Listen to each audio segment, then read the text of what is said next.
Hello viewers, welcome back to my new another blog. কেমন আছেন সবাই? সো আজকের ভিডিওটা হচ্ছে আরোহীর জন্য, যেহেতু অনেক দিন ধরে আরোহীর একটা আবদার ছিল পাহাড়ির খাবারগুলা খাবে। ফাইনালি ওর আবদারটা পূরণ করতে যাচ্ছি, যদিও সবগুলা পাই নাই, যতটা পাচ্ছি নিয়ে আসছি, কারণ পাহাড়ের খাবার অনেকগুলা আছে। তার ছোট একটা আবদার পাহাড়ের খাবার খাবে, তাই কষ্ট করে বৃষ্টির মাঝে জঙ্গলে গিয়ে খাবারগুলা খুঁজে নিয়ে আসছি, যদিও সবগুলা পাই নাই, কারণ পাহাড়ের খাবার অনেকগুলো আছে। বৃষ্টির কারণে আর খুঁজতে পারি নাই। হঠাৎ করে মনে পড়লো ডাব নাকি ওর অনেক ভালো লাগে, তাই ওর আবদারটা পূরণ না করে কি থাকতে পারি? যেহেতু নিজের গাছ, তাই গেলাম তুলতে, কিন্তু বৃষ্টির কারণে গাছটা পিচ্ছিল হয়ে গেছে, উঠতে অনেক কষ্ট লাগে। কিন্তু কি করবো, বউ বলে কথা ভাই, লাখ কোটি টাকা তো আর কিছু চাই নাই। আর তাছাড়া নিজের গাছ, টাকা দিয়ে তো আর কিনা লাগে না। তাই যতগুলা পাচ্ছি, যেমন ডাব, করিল, কলার থুর, কলা, পাহাড়ি লেবু, আর অনেকদিন পর ওর কাছে যাচ্ছি, তার শুধু একটা আবদার কি পূরণ করতে পারবো না? মানুষ ভালোবেসে অনেক কিছু করতে পারে, আমিও তো ভালোবেসে বিয়ে করলাম, আমি কি করতে পারবো না? তাই এইসব পাহাড়ের খাবার আরোহীর জন্য। আর যেহেতু সন্ধ্যা হয়ে গেছে, তাই তাড়াতাড়ি প্যাক করে নিলাম, যেতে যেতে রাত হয়ে যাবে, কারণ আরো গোসল করব, রেডি হব, ভাত খাবো। ওকে দেন, আরোহীর কাছে যাই,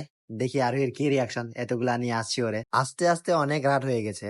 আরোহী একদম প্রস্তুত ছিল না এগুলা নিয়ে আসবো ওর জন্য। জিজ্ঞেস করে এগুলা কি, আমি বললাম খুলে দেখো, দেখো কি নিয়ে আসছি তোমার জন্য। আর খুলে দেওয়ার পর যখন দেখলো, ওর রিয়াকশনটা কি বলবো রে ভাই, এত পরিমাণের খুশি হইলো যা বলার বাইরে। কারণ ও জানে না এইসব আইটেম নিয়ে আসবো ওর জন্য। ও বলছিল অনেক দিন আগে, বলছিল আমারে যে পাহাড়ের খাবার গুলা খাইতে অনেক ইচ্ছা করে, তাই ওরে না বলে নিয়ে আসলাম। আর জানেন ভাই, মেয়েদের ছোট ছোট আবদার গুলা যদি পূরণ করতে পারো, তাহলে ওরা অনেক খুশি হয়। কারণ কি জানেন, ভালোবেসে নিয়ে আসছে, সেটা হোক লাখ টাকার জিনিস বা 1 টাকারই জিনিস, ভালোবেসে নিয়ে আসছি ওদের জন্য অনেক। ভিডিওটা এখানেই শেষ করছি, আশা করি আপনাদের ভিডিওটা ভালো লাগছে। যারা আমাকে সাপোর্ট করো, ভালোবাসো, অবশ্যই লাইক করেন, শেয়ার করেন, ফলো করেন, আর সাবস্ক্রাইব করতে ভুলবেন না। আমার ইউটিউব চ্যানেল হচ্ছে এলডি উইকি ব্লগ। সো ভালো থাকেন, সুস্থ থাকেন, দেখা হবে নেক্সট ভিডিওতে। Tata, bye bye.